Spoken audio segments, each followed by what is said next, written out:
Hi guys, my name is X, and I've been looking on YouTube recently for some videos on how to farm as an AoE Death Knight. Farm gold, that is, and I haven't been able to find very many good or recent videos on the topic. So since I've been farming as my Death Knight for quite some time now, I don't even do dailies. Like, I only farm on my Death Knight, and he supplies gold to all my characters. I make a lot of gold doing so. I figured I'd just share with you guys how that happens, how I do that, the strategies, the specs, how each pull works, and things like that. So that's the goal of this video.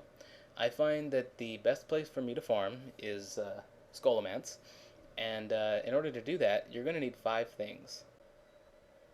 First, you're going to want to get the skeleton key, and this is obtained from a simple quest. It's not that big a deal. I'll put links to all of these items in the description of the video so that you can just go straight to Wowhead and find out how to get all of them. Next, you're going to want the Spectral Essence. This is a trinket that you also get from a quest in this area. It lets you see the blacksmith right outside so that you can repair and sell right with him so that you don't have to go back to town for a while until your bags are full. Third, you're going to want some sort of low quality weapon. I use the Demonshear, which is a drop out of Stratholme. I just happened to be farming the place. This happened to drop and I decided to use it. The reason you want a low quality weapon is because you don't want to be swinging one of your level 80 epics in this place. You don't want to 1 or 2 shot any of these mobs because then you can't spread diseases properly. The mob is going to die and you won't be able to cast Pestilence. So find yourself a nice low quality weapon. Optionally, you're going to want to pick up Enchanting and have it be level 200 to 225 or so. Your Death Knight does not have to be your Enchanter. You can have an alt that has Enchanting, or maybe a friend or a guildie who really likes you, so that you can disenchant all the greens that you get in here. I don't recommend disenchanting the blues because I find those shards sell on the auction house for less than the blues themselves vendor at the blacksmith. Last but not least, you're going to want a Death Knight. Now, X is an older character. I stopped leveling him a long time ago, back when heroism badges were still out, so that should tell you about how old he is. He's got some pretty shoddy gear by today's standards. He's a tank, and he only has 26,400 HP. You just can't get away with that these days. People would kick you out of their group if you said, hey, I'm a tank, and you have 26,000 HP. So, my point here is that any Death Knight can do this. I end up using a specific spec to make up for my weaknesses, and I make intuitive use of a ghoul pet here. And the ghoul is a very important part of this. I will show you how I use him very intuitively, the ghoul, that is, and how you can do it as well, so that it opens up a lot of different play options for you and enables you to farm very quickly. I consider him a second player almost. Once you learn how to control him well enough, he's basically like having a partner in there. So yeah, let me just go ahead and show you how this is done.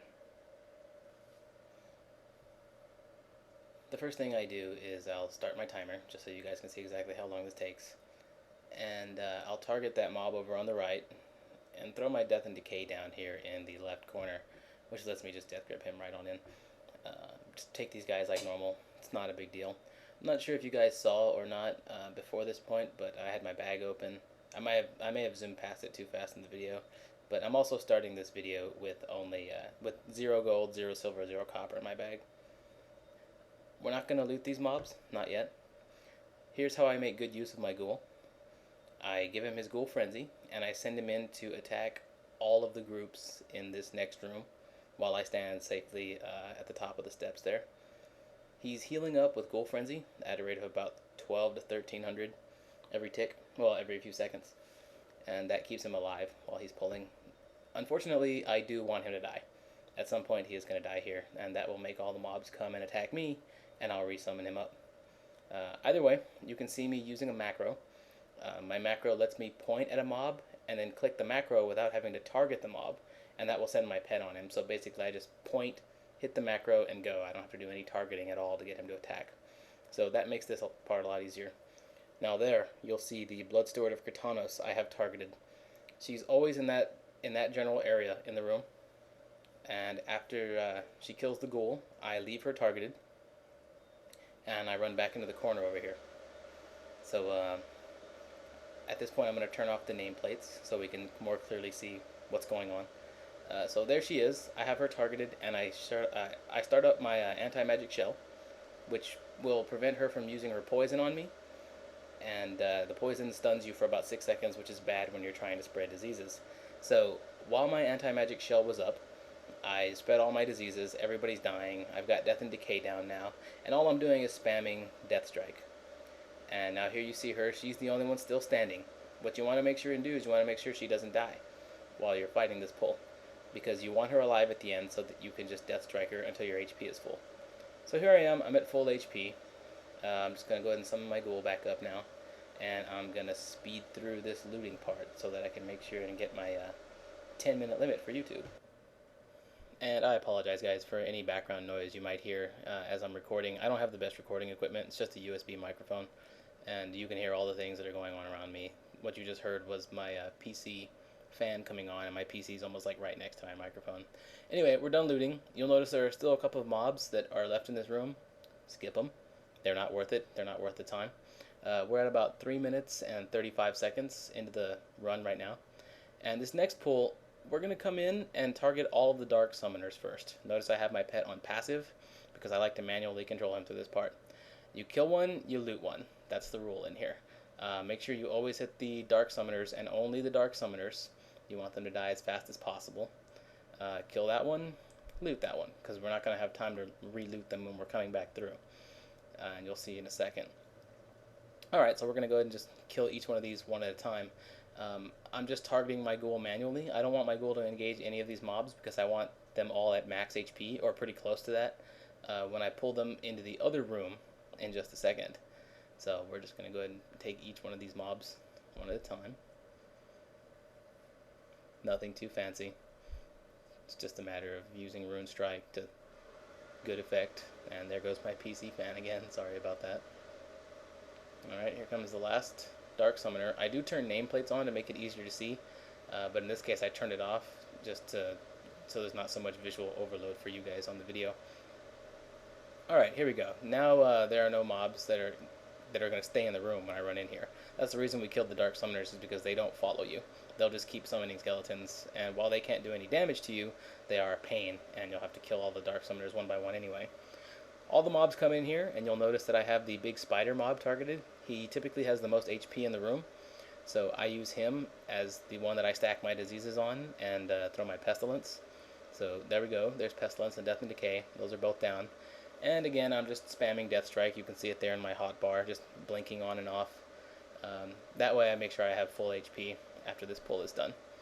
So we finish everything off, my ghoul and I, and here's another looting sequence that I'm going to go ahead and speed up.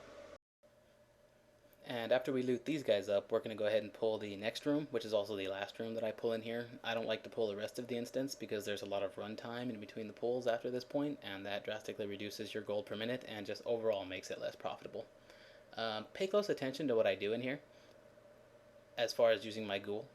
Every time you see me point my cursor at a mob like this, I'm sending my pet to attack them. And then I'm going to pull the whole right half while my pet pulls the entire left half of this room. So during this pull, he's taking half the damage that I would be taking if I had to pull this without a ghoul. So that's incredibly useful, especially if you have gear as low as mine. Say you're a fresh 80 or something like that, you can still do this. That's my cuckoo clock in the background, please forgive it. So anyway, he's pulling the whole right half, I'm pulling the whole left half, and here we cross paths. I have my own group of mobs, he has his own little group of mobs. So I pull them around the corner here, and then I hit my pet's passive button. This brings him into the room, and I'll target a high HP mob, usually one of these skeletons, use my anti-magic shell, and then I'll spread my diseases and throw my death and decay. The reason I use anti-magic shell here is because some of these mobs have a silence, and it's about a 10-second silence. You don't want 10-second silence when you're trying to pull these mobs, when you're trying to spread your diseases, because then it makes it very difficult to regenerate health, and with gear as low as mine, it's possible that these mobs can kill me.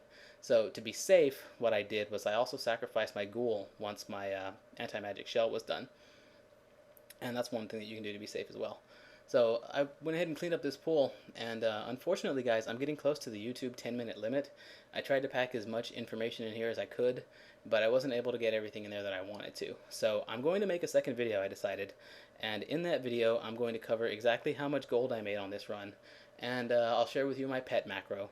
And I'd also like to go over that last pull with you, maybe slow it down and explain to you each step of the way what I'm doing, just so you can give it a shot, just if you wanted to try it. It's a fun way to pull.